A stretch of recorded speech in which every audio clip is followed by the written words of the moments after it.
معزز سامعین گرامی قدر، آج آپ کے سامنے مختصر سے وقت میں ایک نہایت اہم مسئلے کی طرف اشارہ کرنا مطلوب اور مقصود ہے۔ اس کے حوالے سے بالعموم یہ تصور اور کنسپٹ پایا جاتا ہے کہ خاص طور پہ اہل حدیث اور بالعموم وہابی اہل حدیث دیوبندی رسول اللہ صلی اللہ علیہ وسلم کی ذات کا ویسا ادب نہیں کرتے جیسا ادب کرنے کا حق ہے۔ یہ بات ایک بہت بڑا مغالطہ اور بہت بڑی غلط فہمی ہے۔ رسول اللہ صلی اللہ علیہ وسلم کی ذات کا ادب بھی اسلام میں، دین میں، شریعت میں موجود ہے، اور رسول اللہ صلی اللہ علیہ وسلم کی ذات کے ادب کا جو حقیقی تقاضا ہے وہ کیا ہے، اس بات کو بھی سمجھنے کی ضرورت ہے۔ صحابہ کی زندگی سے ہمیں رسول اللہ کی ذات کا ادب بھی ملتا ہے اور رسول اللہ کی بات کا ادب بھی ملتا ہے۔ ذات کے ادب کے حوالے سے بھی ہمارا عقیدہ یہ ہے کہ جو صحابہ کا منہج ہے، جو قرآن و سنت کا منہج ہے، وہی میرا اور آپ کا عقیدہ ہونا چاہیے۔ حضرت ابو ہریرہ کو بازار میں رسول اللہ صلی اللہ علیہ وسلم نے دیکھ لیا اور آپ کے دل میں یہ خواہش ابھری کہ میں ابو ہریرہ سے سلام کروں۔ ابو ہریرہ رسول اللہ صلی اللہ علیہ وسلم کی نظر کو دیکھ رہے ہیں اور کنی کترا کے آنکھوں کو جھکا کر نکل جاتے ہیں۔ کنی کترانے کا مطلب بالکل غائب ہو جانا، اور عین عربی کا اگر آپ ٹرانسلیشن کریں یہی بنتی ہے کہ اچانک سے نکل گئے۔ رسول اللہ صلی اللہ علیہ وسلم کی بارگاہ میں بعد میں حاضر ہوئے۔ رسول اللہ صلی اللہ علیہ وسلم نے کہا میں نے آپ کو دیکھ لیا تھا، آپ چپکے سے نکل گئے تھے۔ تو حضرت ابو ہریرہ نے کہا اے اللہ کے رسول، اس وقت جنبی حالت میں تھا، حالت جنابت تھی، ایسی حالت جس میں مسلمان کے اوپر غسل کرنا واجب ہو جاتا ہے۔ غسل کرنا واجب ہونے سے مسلمان پلید اور ناپاک نہیں ہوتا کہ کسی سے سلام نہ لے۔ حضرت ابو ہریرہ کو بھی مسئلے کا پتہ ہے، رسول اللہ ہی سے سیکھا ہے۔ یا مسلمان اس حالت میں بھی اتنا ناپاک نہیں ہوگا کہ کھانا نہ کھا سکے، کسی سے ہاتھ نہ ملا سکے۔ لیکن ابو ہریرہ ذات کا ادب نہیں بتلا رہے، وہ کہتے ہیں اللہ کے رسول اس وقت حالت جنابت میں تھا اور میرے دل نے، میرے ضمیر نے اس بات کو گوارا نہ کیا کہ اس حالت میں میں اپنے ہاتھ کو آپ کے ہاتھ میں دے تو میں کنی کترا کے نکل گیا۔ رسول اللہ صلی اللہ علیہ وسلم کی ذات کا ادب بھی اہل حدیث کا، اہل سنت کا موقف ہے۔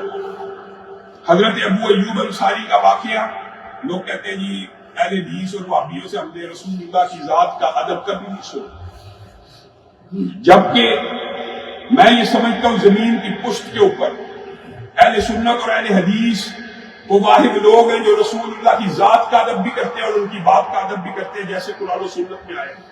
حضرت ابو ایوب انصاری ہے، آپ سب جانتے ہیں، ان کا سب سے بڑا اعزاز کیا ہے کہ وہ رسول اللہ صلی اللہ علیہ وسلم کے میزبان تھے۔ رسول اللہ صلی اللہ علیہ وسلم جب ان کے گھر آئے تو پہلی رات میں ابو ایوب انصاری نے رسول اللہ کو نچلی منزل میں ٹھہرایا تھا اور خود اوپر چڑھ گئے بیوی بچوں کو لے کے۔ اب رات کا پہر ہوا تو بیوی بچوں کو اچانک کہنے لگے سائڈ پہ اس طرف لگ جاؤ، خود بھی ایک کونے پہ لگ گئے، پوری رات جاگ کے گزاری۔ اگلے دن رسول اللہ صلی اللہ علیہ وسلم نے اپنے اس صحابی کے چہرے کو دیکھا، تھکاوٹ کی آثار، اے ابو ایوب رات کیا ماجرا ہوا؟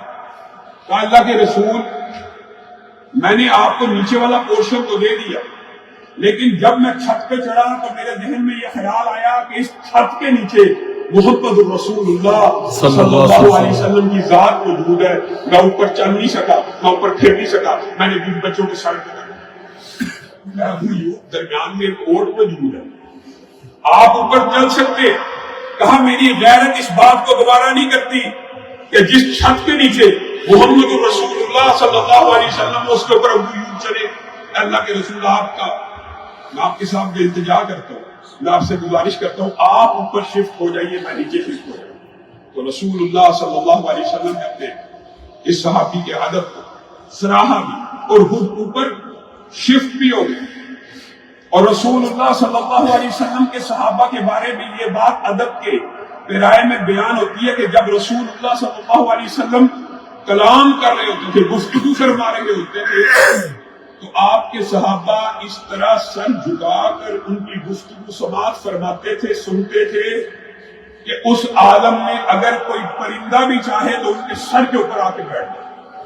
یہ جو عربی کا محاورہ یا اردو کا محاورہ ہے کہ پرندہ بھی سر کے اوپر آ کے بیٹھ جائے، یہ کس لیے بولا جاتا ہے؟ پرندے ان جانوروں کے سروں کے اوپر آ کے بیٹھتے ہیں جن پہ زخم ہے، اور وہ جانور اپنے سروں کو ہلاتے نہیں ہیں کہ ہمارے سر میں جو ایذا رسانی کی چیزیں، اذیت دینے والی چیزیں ہیں، اگر ہم سر کو ہلائیں گے تو پرندے ہمارے سروں پہ نہیں بیٹھیں گے اور ان کو اچک کے نہیں لے کے جائیں گے، گویا وہ سر کو ساکت رکھتے ہیں۔ تو عربی کا محاورہ یہ ہے کہ صحابہ رسول اللہ کی گفتگو سنتے وقت اپنے سروں کو اس طرح جھکائے ہوئے ہوتے تھے کہ ان کے سر کے اوپر بھی اگر پرندے اترنا چاہیں تو اتر جائیں۔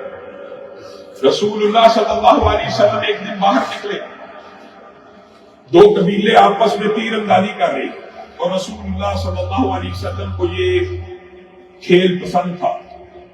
رسول اللہ صلی اللہ علیہ وسلم نے ان کو موٹیویٹ کرتے ہوئے اور ان کو ترغیب دیتے ہوئے بہت سے جملے کہے، اور ساتھ میں ایک جملہ کہیے کہ میں فلاں قبیلے کی طرف، یعنی آپس میں تم مسابقت کرو، مقابلہ کرو، اور میں محمد صلی اللہ علیہ وسلم کی ذات جو ہے اس قبیلے کی طرف۔ وہ جو تیر پھینک رہے تھے دور دور تک نشانے لے کر، اچانک ایک قبیلے نے تیر چھوڑنا، تیر پھینکنا بند کر دیا۔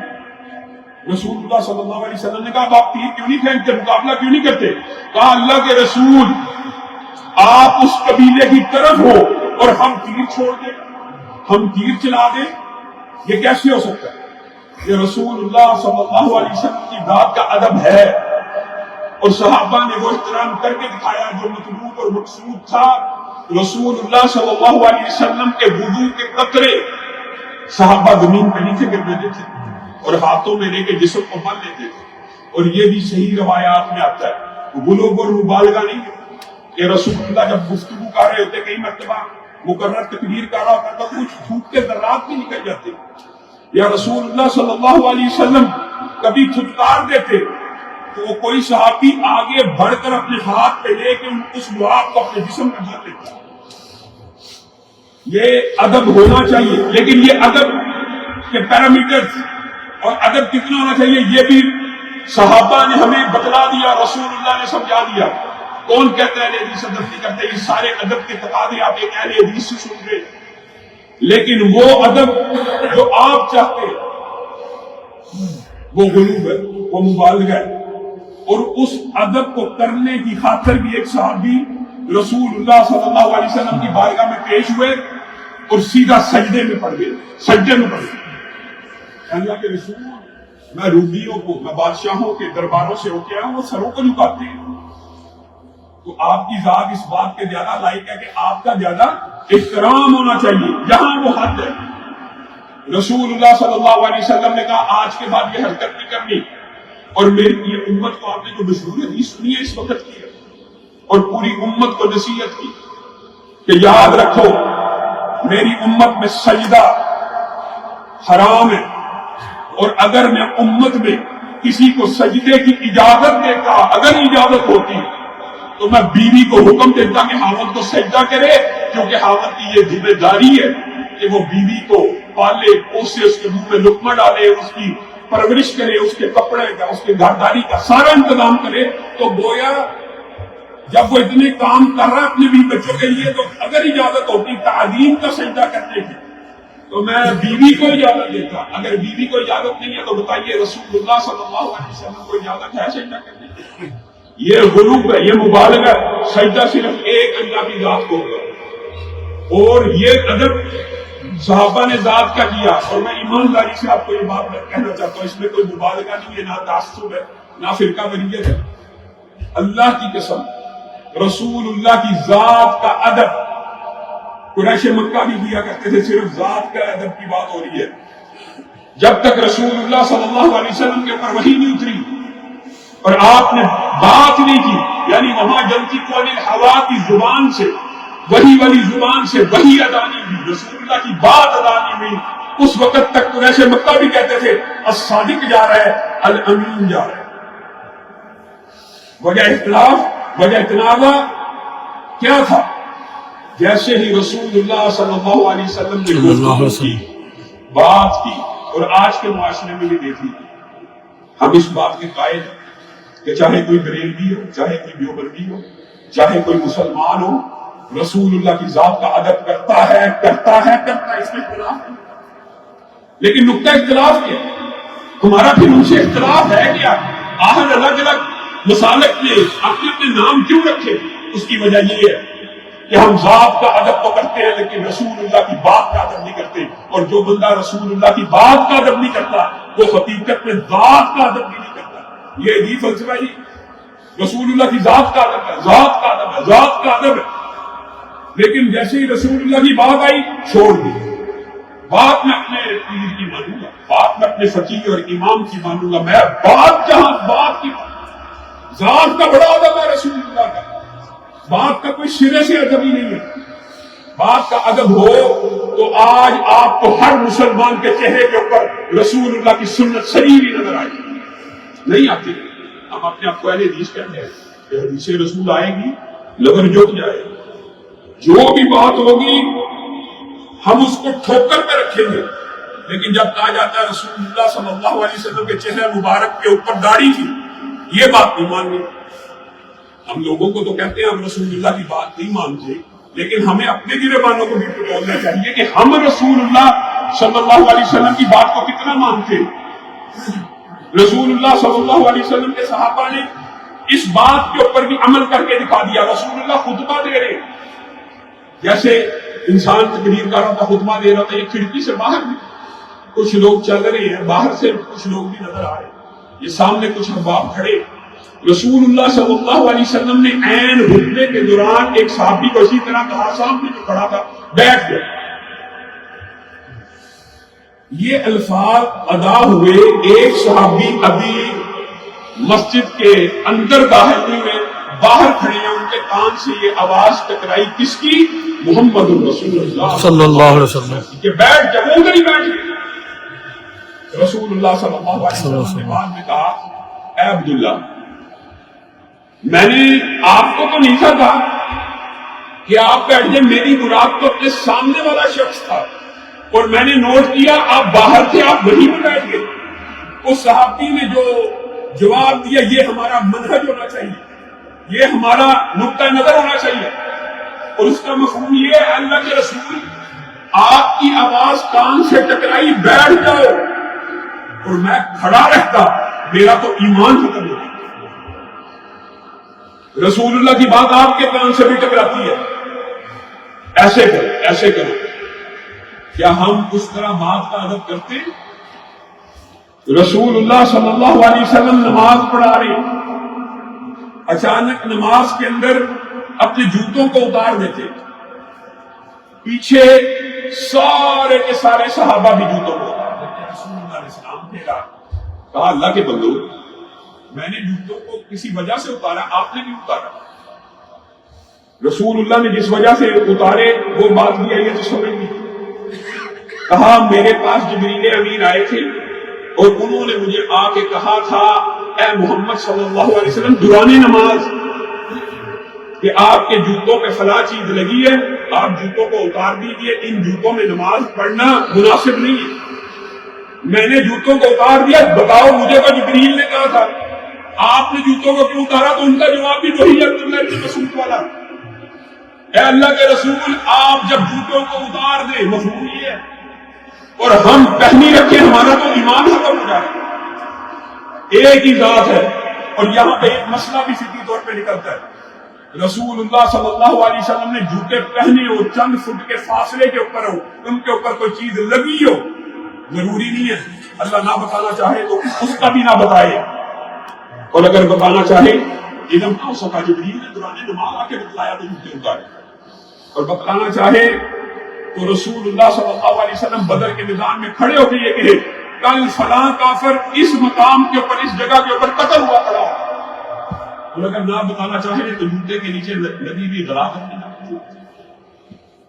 یہاں پہ ہمارے پہ اعتراض کیا جاتا ہے یہ نہیں بڑے گستاخ ہیں. بتائیے آپ گستاخ کون ہیں؟ بڑے گستاخ ہیں جن نبیوں کو علم غیب نہیں مانتے، یہ رسول اللہ کے علم غیب کے بھی منکر ہیں. بات آئی ہے ضمنی طور پہ تو میں کر رہا ہوں. نبیوں کے ساتھ علم غیب کو ماننا نبیوں کی ساری قربانی کے اوپر پانی پھیرنے کے مترادف ہوتا ہے. اگر حضرت ابراہیم کو علم ہے میں نے بیٹے کی گردن کے اوپر چھری کو چلانا ہے اور وہ چلنی ہی نہیں ہے اور وہ دمبا آ جانا، بتائیے کون سی قربانی ہے؟ وَفَدَيْنَاهُ بِذِبْحٍ عَظِيمٍ. ابراہیم نے ایسی قربانی کی ہے کہ قیامت تک اس کی سنت کو زندہ کیا جائے گا. اپنے بیٹے کی گردن کے اوپر چھری کو چلا دیا اللہ کے لیے، جب پتا ابراہیم کو تو بیٹے نے کٹنا ہی نہیں ہے. بتائیے کون سی قربانی ہے؟ جب ابراہیم کو پتا ہے مجھے آگ میں پھینکا جائے گا، آگ گل و گلزار بن جائے گی، بتائیے کون سی قربانی ہے؟ نبیوں کی ساری قربانیوں کے اوپر ان عقیدوں نے فلسفوں نے پانی پھیر دیا اور الزام ہم پہ لگایا جاتا ہے کہ یہ گستاخ ہے. رسول اللہ صلی اللہ علیہ وسلم کی بات کا انکار کرنے والے گستاخ نہیں تھے. میں ان کو گستاخ کہتا نہیں ہوں، لیکن آپ نے اس بات کو غور کرنا ہے کہ جس کے سامنے رسول اللہ کا وعدے فرمان آ جائے اور پھر وہ چوں چرا کرے اور پھر وہ یہ کہے کہ میں اپنے امام کی، اپنے فقیر کی، اپنے پیر کی مانوں گا. مسجد قبلتین اللہ تعالیٰ جتنے بیٹھے سب کو مسجد النبی کی زیارت نصیب فرمائے، آمین کی زیارت نصیب فرمائے. جب آپ مدینہ جائیں گے تو وہاں پہ ایک مسجد ہے مسجد قبلتین. اس کو قبلتین کیوں کہا جاتا ہے؟ اس کی وجہ تسمیہ یہ ہے، اس کا نام اس لیے قبلتین رکھا گیا ہے کہ وہاں پہ ایک نماز دو قبلوں کی طرف، ایک نماز دو قبلوں کی طرف منہ کر کے پڑھی گئی. اور وہ واقعہ کیا ہے؟ صحابہ جماعت کرا رہے، ایک صحابی آیا اور آ کے کہنے لگا تمہیں کیا ہو گیا؟ میں ابھی رسول اللہ دوران نماز حالت رکوع میں آیا. تمہیں کیا ہو گیا؟ میں رسول اللہ صلی اللہ علیہ وسلم کے پیچھے نماز پڑھ کے آیا ہوں اور رسول اللہ نے اپنا چہرہ خانہ کعبہ کی طرف کیا ہوا ہے. قربان جائے صحابہ کی عظمت کے اوپر اور رسول اللہ کی بات کی اہمیت کے اوپر.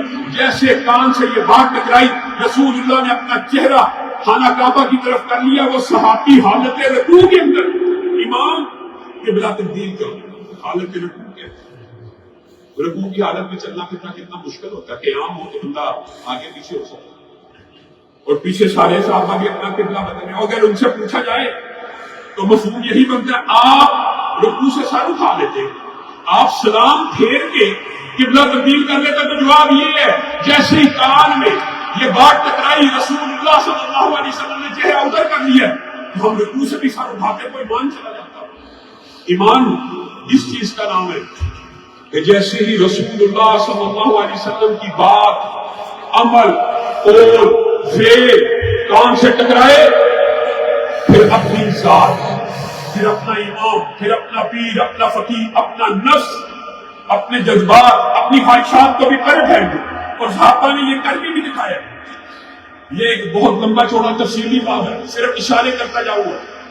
مغیرہ بن شعبہ کو رسول اللہ صلی اللہ علیہ وسلم نے کہا کہ انصار کی عورتوں کو نا شادی کرنا چاہتے تھے، دیکھ لیا کرو پہلے.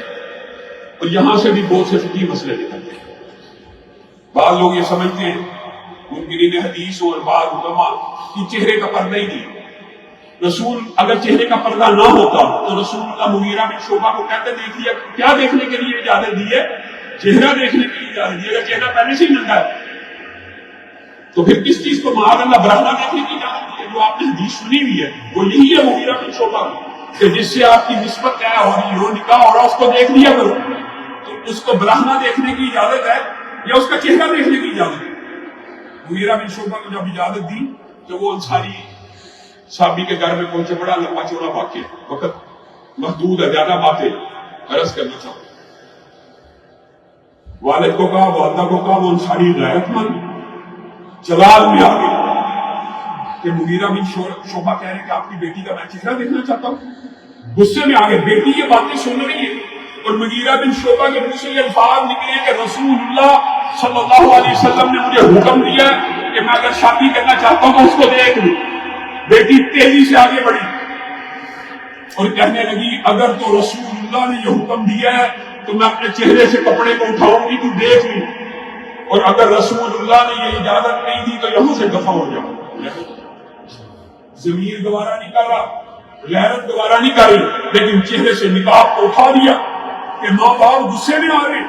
مغیرہ بن شعبہ نے دیکھا اور کہا مجھے یہ رشتہ قبول ہے، ان سے شادی بھی کر لی۔ انسان کی طبیعت کے اوپر، انسان کی غیرت کے اوپر اگر کوئی حدیث گراں بھی گزر رہی ہے تو ایمان کا تقاضا یہ ہے کہ اس کے اوپر ایمان عمل کیا جائے۔ اور جلیبیب کا واقعہ بھی اسی کی ایک کڑی ہے، آپ نے سب نے سنا ہوا ہے۔ ایک صحابی کو کہا میں آپ سے رشتہ مانگتا ہوں، صحابی نے سمجھا رسول اللہ اپنا رشتہ مانگ رہے ہیں، خوش ہو گیا، کہنے لگے میں اپنا نہیں مانگتا، میں جلیبیب کا مانگتا ہوں۔ وہ غم میں مبتلا ہو گئے کہ جلیبیب کا چہرہ اور جلیبیب کی شکل خوبرو نہیں تھی، وہ ڈر گئے اور رسول اللہ سے اجازت کی میں اپنی بیوی سے مشورہ کروں گا۔ یہ بھی ایک لمبا چوڑا واقعہ۔ تو میاں بیوی کے آپس میں کلام ہوا، اس کا خلاصہ یہ ہے کہ معاذ اللہ رسول اللہ صلی اللہ علیہ وسلم کو ہماری بیٹی ہی نظر آئی ہے جلیبیب کے کہ قد بھی چھوٹا ہے اور نقش و نگار بھی خوبصورت نہیں۔ وہ جو میاں بیوی کی آپس میں گفتگو ہو رہی ہے، بیٹی سن رہی ہے اور کہتی ہے میرے ماں باپ کیا رسول اللہ کے پیغام کو ٹھکراؤ گے؟ کیا رسول اللہ کے حکم کو ٹھکراؤ گے؟ مجھے رسول اللہ کے حکم کے اوپر قربان کر دو، میرا رب مجھے ضائع نہیں کرے۔ رسول اللہ کا قول آ جائے، رسول اللہ کا فرمان آ جائے، پھر صحابہ کا جو طرز عمل ہے وہ یہ ہے سمعنا واطعنا، سنیں، دل پہ جتنا مرضی گراں گزرے، دل پہ جتنا مرضی بوجھ پڑے، طبیعت نہ مانے، اپنے ایمان کے خلاف ہو، اپنے پیر فقیر مسلک کائنات میں پوری دنیا میں صرف ایک ہستی ہے جس کی بات شریعت ہے، وہ محمد رسول اللہ صلی اللہ علیہ وسلم ہے۔ ورنہ حضرت ابو بکر بھی ہو، عمر بھی ہو، عثمان بھی ہو، علی بھی ہو، ان کے بارے میں کہا جائے گا کہ ابو بکر کی بات شریعت کے مطابق ہے، عمر کی بات شریعت کے مطابق ہے، عثمان کی بات شریعت کے مطابق ہے، علی کی بات شریعت کے مطابق ہے۔ ایک ہستی ہے جس کے بارے میں کہا جائے گا کہ اس کی بات بذات خود شریعت ہے، وہ محمد رسول اللہ صلی اللہ علیہ وسلم ہے۔ اللہ رب العزت جو کہا گیا، جو سنا گیا، اس کو سمجھنے کی توفیق کے لائق۔ بہت سامعین گرامی کے در ایک مرتبہ حضرت عمر رسول اللہ صلی اللہ علیہ وسلم کی بارگاہ میں تورات کو اٹھاتے آسمانی کتاب اور رسول اللہ سے مکالمہ کر رہے ہیں، رسول اللہ کی طرف دیکھ نہیں رہے، اے اللہ کے رسول، آسمانی کتاب، موسیٰ کی کتاب، اللہ کی وحی۔ رسول اللہ صلی اللہ علیہ وسلم کے چہرے کا رنگ بدل گیا۔ حضرت ابو بکر نے کہا اے عمر تیری ماں تجھے گم پائے۔ رسول اللہ کے چہرے کو نہیں دیکھتا، رسول اللہ کے چہرے کی طرف دیکھا، سرخ غصے سے ٹمٹما رہا ہے۔ کس وجہ کا غصہ ہے؟ اس بات کا غصہ ہے اللہ اگر ہمیں صرف یہ بات سمجھا دے تو شاید ہماری زندگی بدل جائے اور لوگ ایک بات کے اوپر متفق ہو جائے۔ اور آپ کا کام یہ ابلاغ کیجیے، یہ کسی امام فقیر پیر فقیر کی بات نہیں ہے۔ رسول اللہ صلی اللہ علیہ وسلم نے وہاں پہ میرا اور آپ کا منہج دو جملوں میں اتنا خوبصورت بیان کیا۔ عمر کو کہا لو بدا لکم موسیٰ، لو بدا لکم موسیٰ فاتبعتموہ وترکتمونی لضللتم عن سواء السبیل۔ اے عمر تو تورات کی بات کرتا ہے، اگر موسیٰ خود بھی آ جائے اور تم ان کی پیروی کرنا شروع کر دو میرے علاوہ، مجھے چھوڑ کر، تو تم راہ راست سے ہٹ جاؤ گے۔ اگر موسیٰ آ جائیں، غور کیجیے، اللہ کے لیے غور کیجیے، موسیٰ آ جائیں، اگر ان کی پیروی رسول اللہ کے ہوتے ہوئے شروع کر دی جائے تو بندہ گمراہ ہو جائے، لیکن امام کی پیروی رسول اللہ کے ہوتے ہوئے کی جائے جائز ہے، فقیر کی پیروی کی جائے جائز ہے۔ لو کان موسیٰ حیا، یہ بھی جملہ کہا، وہ جملہ کافی ہے سمجھنے کے لیے، لیکن اگلی بات یہ کہی لو کان موسیٰ حیا ثم ادرک نبوتی، اور وہ میری اگر موسیٰ زندہ ہو اور میری نبوت کو پانے لفتحانی، تو ان کے پاس بھی کوئی چارہ نہیں کہ میں محمد صلی اللہ علیہ وسلم کی شریعت پہ عمل کرے۔ یہ تو ایک مثال تھی، اور دوسری طرف ایک حقیقت ہے۔ رسول اللہ نے یہاں پہ سمجھایا اگر موسیٰ آ جائیں گے تو بھی میری پیروی کرے گی، اور دوسری طرف عیسیٰ آئیں گے۔ یہاں پہ تمثیل ہے، وہ حقیقت ہے۔ اور جب دمشق کی جامع مسجد پہ اتریں گے، پیغمبر ہے اپنے دور کے، مسلمان ان کو کہیں گے آگے بڑھیے، نماز کھلائیے، وہ کہیں گے کہ آج میں اپنی نبوت چلانے کے لیے نہیں آیا، اپنی امامت چلانے کے لیے آیا، امام تمہیں میں سے ہوگا اور محمد صلی اللہ علیہ وسلم کے امتی کے پیچھے نماز کو ادا کریں گے۔ نبی آ جائے تو رسول اللہ کی شریعت کے پر عمل کرنے والے امتی کے پیچھے نماز پڑھے، اور میں اور آپ رسول اللہ کے بعد عمل کریں اپنے امام کی مان کے، اپنے فقیہ کی مان کے، اپنے مجتہد کی مان کے، اپنے پیر کی مان کے، ہمارا ایمان پھر بھی خراب نہیں تھا، ہم پھر بھی محب رسول ہیں، ہم پھر بھی گستاخ پھر بھی وہابی کریں گے دین سے۔ سوچئے حضرت عمر کی زندگی کا ایک واقعہ بیان کر کے اپنی بات ختم کروں گا۔ اللہ کی قسم صحابہ کی پوری زندگی اس طرح کے واقعات سے بڑی پڑی ہے کہ جب بھی کوئی فیصلہ کر لیا تو جیسے ہی رسول اللہ کی حدیث کو سنا، رجوع کر لیا، آپ اور میں بھی اسی عقیدے کے ہو جائیے۔ ابھی آپ کو کسی مسئلے میں اختلاف نظر آتا ہے، برادر عبد الرحمن کشمیری صاحب آپ کو حدیث دکھائے کہ یہ حدیث ہے، حدیث ہے، بس آج کے بعد یہی میرا بات ختم۔ میرا دل جو مرضی کہتا ہے، میرا ایمان جو مرضی کہتا ہے، اگر یہ رسول اللہ کی بات ہے اسی کے اوپر حضرت عمر نے بھی ایک آرڈیننس جاری کر دیا اپنی فقاہت سے، اپنی علم سے۔ انہوں نے رسول اللہ کی حدیث سنی تھی کہ ہاتھ کو کاٹنے کی دیت 50 انگل، آپ نے ان انگلیوں کے اوپر غور کیا اور کہا یہ جو انگوٹھا ہوتا ہے یہ قوت و طاقت میں سب سے زیادہ مضبوط ہوتا ہے، اس کی دیت 15 انگل، ساتھ والی 2 انگلیوں کی دیت 10 اونٹ، اس کے ساتھ والی انگلی کی دیت 9 اونٹ، اور اس کے ساتھ والی انگلی کی دیت جو سب سے کمزور انگلی ہے 6 اونٹ۔ اونٹ کتنے بنائے؟ 50 ہی بنائے۔ اپنی فقاہت سے آرڈیننس جاری کیا، یہ پورے مملکت میں پھیل رہا، خلافت میں پھیل رہا۔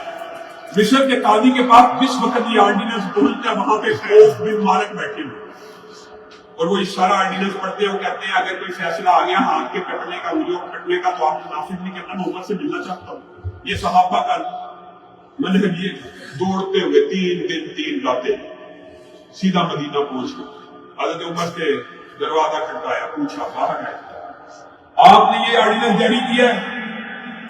جی ہاں، نہ سلام نہ دعا، یہ میرے سے سیدھا اتنے عرصے بعد آئے کہ بندہ ڈاکٹر پہلے یہ بات اہم ہے، آپ نے یہ جو آرڈیننس جاری کیا اس کی آپ کے پاس کیا دلیل ہے؟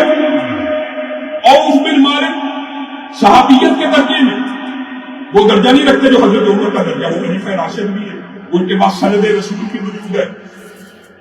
اے عوف بن مالک، آپ اتنی دور سے آئے اور آپ کے ساتھ میرے پر جرا کر رہے ہیں، تو میں آپ کو جواب دیتا ہوں، میری اس بات کے اوپر دلیل یہ ہے کہ میں نے اپنے ذہن سے، فقاہت سے یہ بات سمجھی ہے کہ انگوٹھا قوت و طاقت میں سب سے زیادہ ہے، اس کے 15 اونٹ کی یہ کیا، وہ پوری کی پوری بات بتائی۔ کہا یہ دلیل نہیں ہے۔ کہا آپ کے پاس کوئی دلیل ہے میری بات کی مخالفت میں؟ کہا جی ہاں، یہی مدینہ تھا اور میں رسول اللہ صلی اللہ علیہ وسلم کے پاس بیٹھا تھا، تو رسول اللہ صلی اللہ علیہ وسلم نے کہا تھا الا ان الاصابع فی دیت سواء، انگلیاں قوت و طاقت میں برابر نہیں ہیں لیکن دیت میں برابر ہے۔ حضرت عمر نے اسی وقت یہ منہج ہونا چاہیے، حضرت عمر نے اسی وقت کاتب کو بلایا، اور میرے ذہن میں کئی مرتبہ خیال آتا ہے جس وقت حکم دیا کاتب کو کہ لکھو عمر کا فتویٰ دوبارہ، تو بن مالک کے ذہن میں کیا آ رہا ہوگا کہ بات سننے کے بعد پھر اپنا فتویٰ لکھوا رہے، پورا فتویٰ لکھوایا وہی انگلیوں والا، اور پھر کہا نیچے عوف بن مالک کی سند سے حدیث لکھو، کاتب نے وہ بھی لکھ لی۔ کہا نیچے اب ایک جملہ لکھو، اللہ کرے میرا اور آپ کا عقیدہ اور منہج قیامت کے دن تک یہ بن جائے۔ کہا اوپر عمر کا فتویٰ ہے، نیچے رسول اللہ کی حدیث ہے جو عوف بن مالک کی سند سے ہم تک پہنچی ہے، اب عمر کا فیصلہ یہ ہے عمر کے فتوے کو مسترد کر دیا جائے اور رسول اللہ کی حدیث کو نافذ کر دیا جائے۔ سبحان اللہ۔ اگر یہ ہمارا عقیدہ بن جائے تو ہماری زندگیاں بدل جائیں گی۔ ہم اس صراط مستقیم کے اوپر جو ہم سے ریکوائرڈ ہے، اللہ تعالیٰ جو ہم سے چاہتا ہے، جو آپ سے چاہتا ہے، آپ امریکہ میں رہنے والے مسلمان ہیں، اللہ آپ سے بھی یہی چاہتا ہے کہ آپ رسول اللہ صلی اللہ علیہ وسلم کی اتباع اور پیروی کو حرف آخر سمجھیں۔ جتنا مرضی اختلاف ہو جاتا ہے، دو صحابہ ہوا اختلاف ہو جاتا ہے، لیکن اختلاف کا حل یہ ہے کہ جب قول رسول آ جائے، جب قرآن کی آیت آ جائے، تو پھر اپنے اختلافات کو پس پشت ڈال کے ان کے پیچھے چلنا شروع کیجیے، اپنی نسلوں کو بچائیے، اپنی نسلوں کو دین کے رستوں میں چلائیے، اسلامک سینٹرز کے ساتھ مساجد کے ساتھ مباحثہ کی ہے، اللہ رب العزت جو کہا گیا جو سنا گیا اس کو سمجھنے کی توفیق عنایت فرمائے۔ سبحان ربک رب العزت عما یصفون وسلام علی المرسلین والحمد للہ رب العالمین۔